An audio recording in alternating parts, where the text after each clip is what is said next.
Introduce myself and say hello and thank you, sir. Oh, there. Can you see?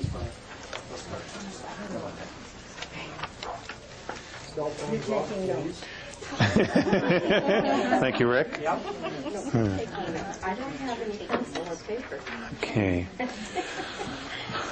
Are we ready? We're go? Okay.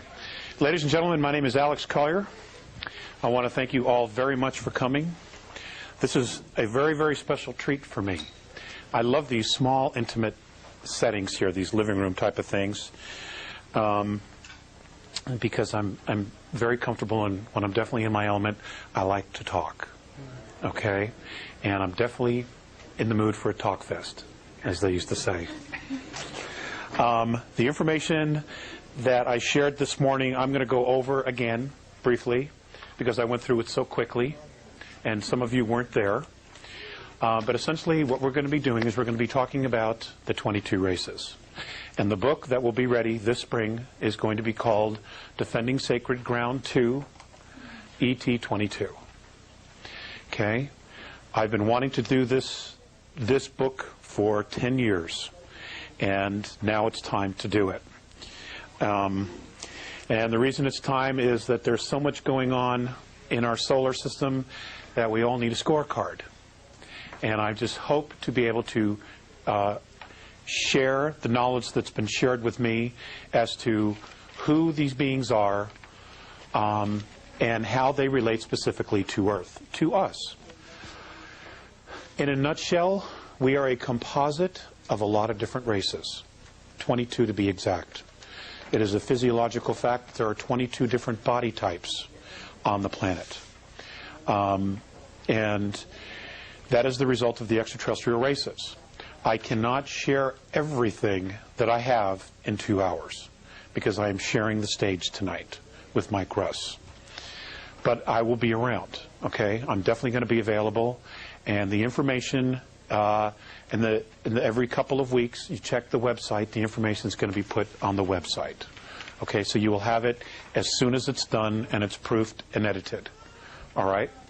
There'll be a hardcover or a bound book version of that, but by then you will already have the information. If it's something that you wanted to purchase at that point to give to friends, it'll be available. Okay, but it will be for free nonetheless.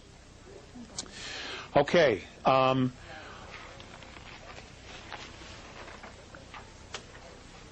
not going to go into how it all started for me. For 13 years I've been telling that story, and I refuse to tell that story anymore. Okay, if you want to know, you can go to the website, www.lettersfromandromeda.com, and all the information's there, including book 1, which you can download for free. I'm doing that for the video, pretty much. Okay.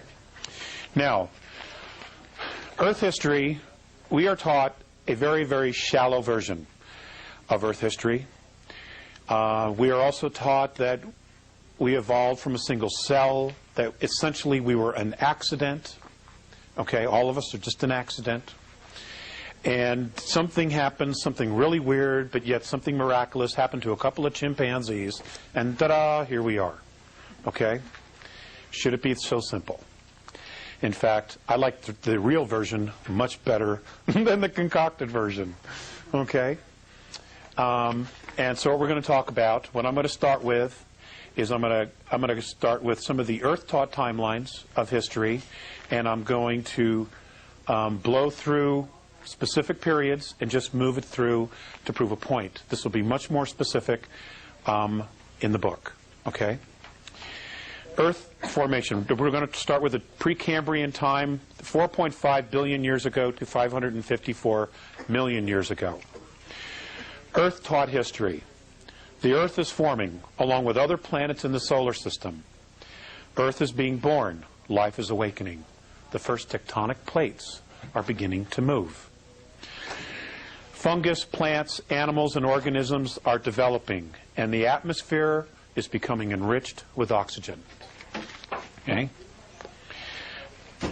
Extraterrestrial taught history, or I should say Andromedan taught history.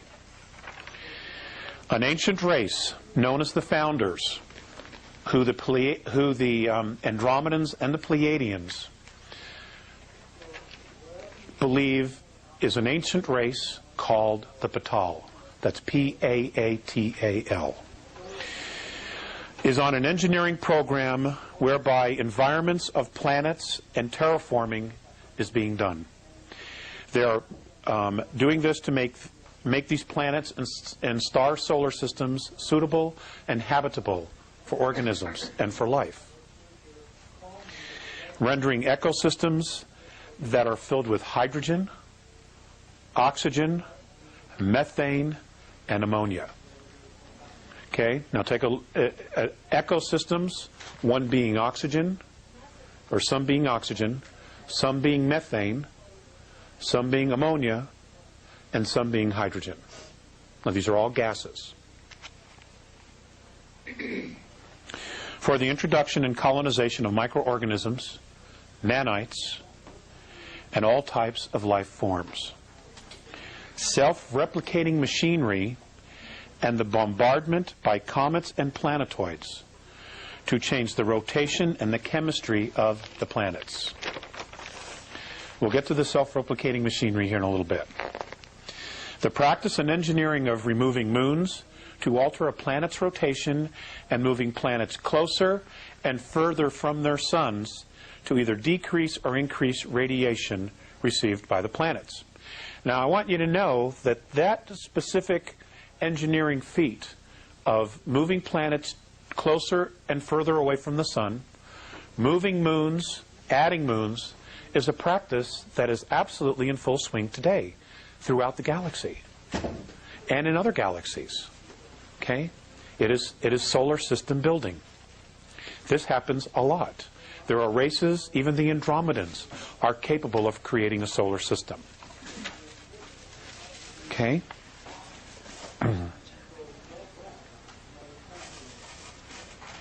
All projects, it appears, were designed to render many star systems and many planetary bodies habitable for organic life.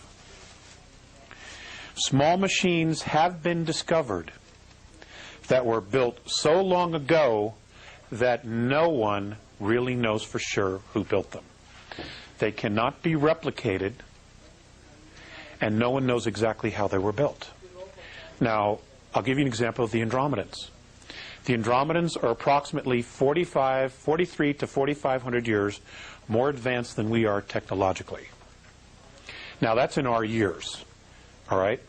Now, in our years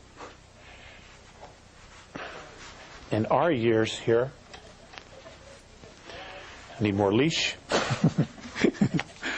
Okay, a year for us equals 365 days. Okay, this is one rotation around our sun. The Andromedans count years in a completely different way. In fact, almost all the extraterrestrials do. And their concept of age, of counting, especially in this way, what they consider a year is when every cell in their body has been fully replicated. Now, if we did that, 1 year would be equal to 7 years in our body. Okay? So, it takes approximately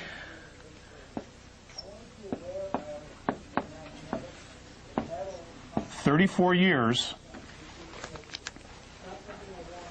for their bodies in our time to replicate every cell in their body in our time.